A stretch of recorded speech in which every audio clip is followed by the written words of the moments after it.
How to clear your local lens data on Snapchat. Hello guys, today I will show you how to do this. Just watch the video until the end. You go first and you open Snapchat. Then when Snap is opening guys, as you see its camera, you go here on your profile, then you click. And after your profile is opening, you go here on settings and click again.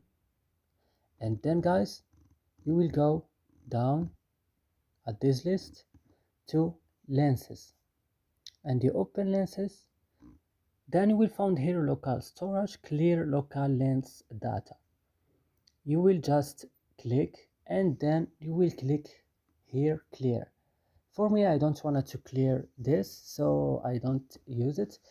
If you want, you just click here and click clear. And that's it guys. I hope this video is useful. Don't forget to like, subscribe in our channel. See you next video.